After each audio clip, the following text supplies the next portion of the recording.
নিয়েছি। এই যে ফিতাওয়ালা নাইটিগুলো আমার একটা নেওয়ার ইচ্ছা ছিল, অনেক নাইটিটা নিয়েছি। নাইটির প্রতি আমার যে কী যে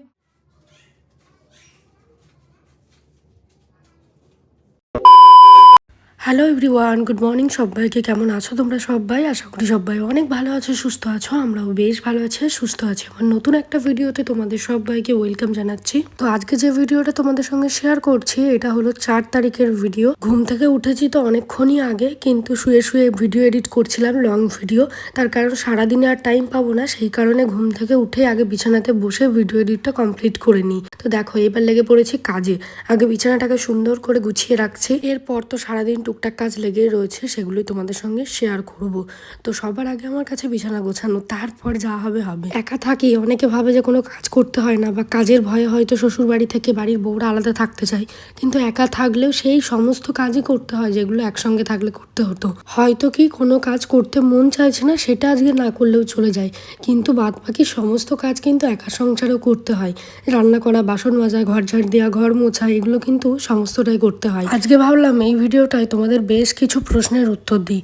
মানে এই কটা দিন ভিডিও দিইনি, কমেন্ট তো ভালো মন্দ অনেক রকমেরই পড়েছে। প্রথম যে কমেন্ট আমি পেয়েছিলাম যে দিদিভাই তোমরা তো ভাড়া আছো প্রায় অনেকগুলো মাস হয়ে গেছে, 7-8 মাসের বেশি, তো এতগুলো মাসের মধ্যে কি কেউ তোমাদের সঙ্গে কন্ট্যাক্ট করেনি? না গো, মানে আমার সঙ্গে কেউ কোনো রকম কন্ট্যাক্ট করেনি। তো এবার বলো যে বাড়ির বউটার দোষ যারা শুধু দেখে বেড়াও তাদেরকে বলি, মানে তারা তো খুবই ভালো। আমি তাদের ছেলেকে নিয়ে চলে এসেছি, দুধের শিশু আমি কোলে করে নিয়ে চলে এসেছি, তো তারা কত ভালো দেখো, তাদের দুধের শিশুকে ছেড়ে আছে। মানে আমি তো খারাপ বৌমা, তবু বৌমা না গেলে নিশ্চয়ই ছেলে যাবে না, তবুও তাদেরকে একবার খোঁজ নেয় না এতগুলো মাসের মধ্যে। তো এটাই বলার ছিল, মানে আমি তো খারাপ, তারা কত ভালো সেটা তোমাদেরকে একটু বললাম। আর একটা কমেন্ট পেয়েছি যে তোর কোনো দিন ভালো হবে না, অন্যের ছেলেকে নিয়ে চলে এসেছিস। হ্যাঁ, আমার বর তো আমার কোলে, মানে দুধের শিশু, তো আমি কোলে করে তুলে নিয়ে চলে এসেছি আমার বরকে। আমার বর তো কিছুই বোঝে না, নিষ্পাপ শিশু, যে ওকে নিয়ে চলে এসেছি। আচ্ছা তোমাদের কেন মনে হয় বলো তো ঝগড়া মানে সেটা বাড়ির বউর সঙ্গেই হয়, আর আদার্স কারোর সঙ্গে কিছু হয় না? খুব সহজে একটা বাড়ির বউর গায়ে ট্যাগ লাগানো যায়, তাই না? যে ছেলেটাকে নিয়ে চলে এসেছে, ছেলেটাকে নিয়ে আলাদা থাকে, একা খাবে। কেন, ছেলেটাও তো আলাদা হতে পারে, তাই না? আর না, পৃথিবীতে আমি একমাত্র ব্যক্তি যে আলাদা থাকি। তোদের মা বাবাদের ঘরে দেখ, তারাও কিন্তু আলাদাই থাকে। ব্যাপারটা কি, আমার ভিডিও তোরা দেখিস তাই তোদের গায়ে লাগে, আর আমার হাজবেন্ড আমার পাশে আছে এটাও তোদের গায়ে লাগে। কোনো বউ যদি আলাদা খায়, মানে সে যে পৃথিবীতে কত খারাপ তার মতন আর কেউ হতে পারে না। একসঙ্গে থেকে তোরা চুলোচুলি করে মর, তবু ভালো, কিন্তু আলাদা থাকলেই দোষ। আর বিশেষ করে যদি একটা ছেলের বউ হয়, ভাই রে ভাই, তাদের যে আলাদা হওয়া, মানে কি বলবো, এত পরিমাণে পাপ তারা করে ফেলে। যদি একটা ছেলের বউ হয়, তাদের তো নিজের মতন থাকার কোনো রাইট নেই। মানে তাদের মা বাবা ভেসে যাবে, অনাথ হয়ে যাবে একটা ছেলের বউ যদি আলাদা থাকে। কিন্তু একটা মেয়েও কিন্তু বিয়ে করে শ্বশুর বাড়ি গিয়ে থাকে, তাদের মা বাবা ভেসে যায় না। যেমন আমার তো বাবা নেই, তো আমার মা কিন্তু দিব্যি বাড়িতে একাই আছে, সুস্থ স্বাভাবিক। কিন্তু ছেলেটার মা তো, তারা কষ্ট হয়, তারা থাকতে পারে না। মেয়ের মা তো বানের জলে ভেসে এসছে। এই সত্যি কথাগুলো আবার অনেকের গায়ে হজম হবে না। আবার এই কমেন্টগুলো করে জানো তো, সিরিয়াসলি আমার হাসি পায় যে হাঁটুর বয়সে কিছু মেয়ে কমেন্টগুলো করে।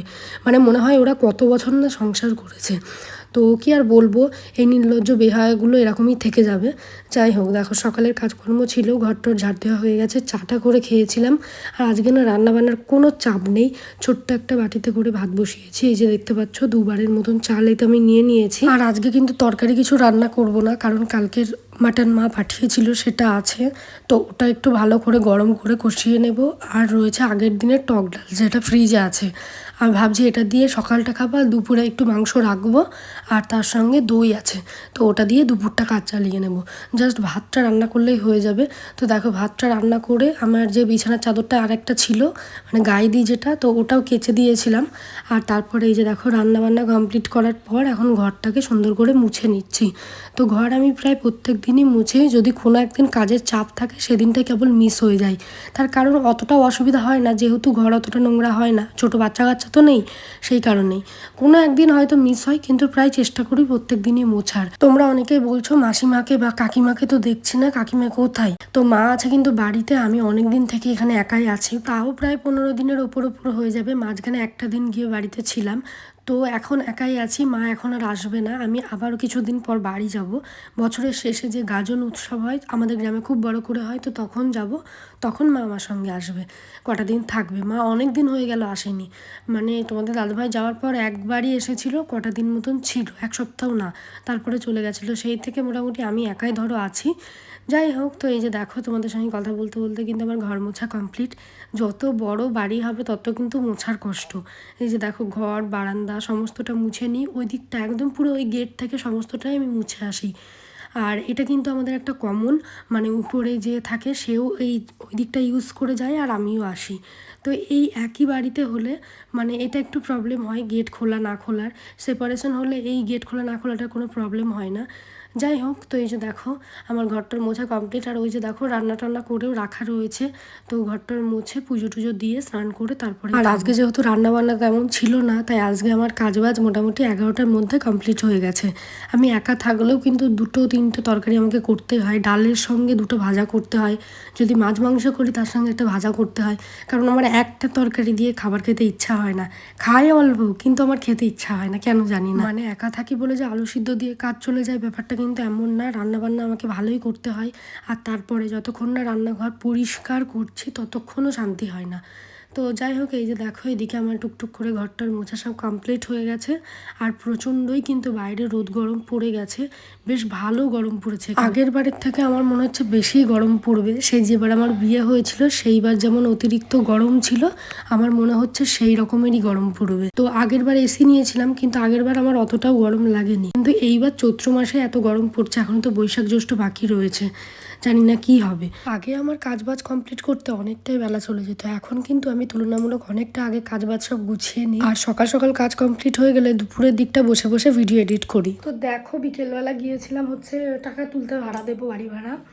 তো বাড়ির কাছে এটিএমে টাকা ছিল না, গিয়েছিলাম বাজারের ওইদিকে, পোস্ট অফিসের ওইদিকে। তো কিছু কেনাকাটিও করেছি ওই যে।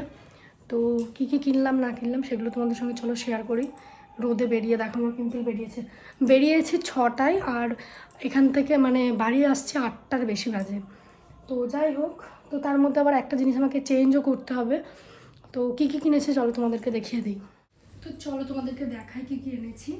এই যে ফিতাওয়ালা নাইটিগুলো আমার একটা নেওয়ার ইচ্ছা ছিল অনেক দিন থেকেই, তো নিয়েছি রাতে পরে ঘুমানোর জন্য আর কি। আগের বারও ভেবেছিলাম নেব, কিন্তু ইচ্ছা হয় না, গিয়ে আর দেখে আর কিনতে ইচ্ছা হয় না, কিন্তু ফাইনালি নিলাম। তো এটা নিয়েছে 170 টাকা। আর এই যে দেখো এই নাইটিটা নিয়েছে। নাইটির প্রতি আমার যে কী যে ভালো লাগা ভগবানই জানে। তো এটা নিয়েছে 250 টাকা। এই যে প্রিন্টটা প্রচুর আনকমন। তো এটা নিয়েছি। এখানে আছে 2টো জামা, এই একটা, এগুলো তোমাদের দাদাভাইয়ের না, এটা হচ্ছে আমার 2টো দাদার জন্য।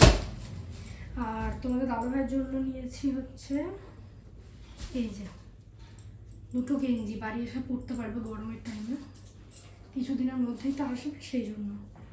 তো এই যে একটা, 2টো মনে হচ্ছে একই রকম কিন্তু 2টো আলাদা প্রিন্ট, এটা লেখা আর ওটা অন্যরকম। এই যে 2টো কালারই আনকমন, এই কালারের ও হয়তো পরেনি।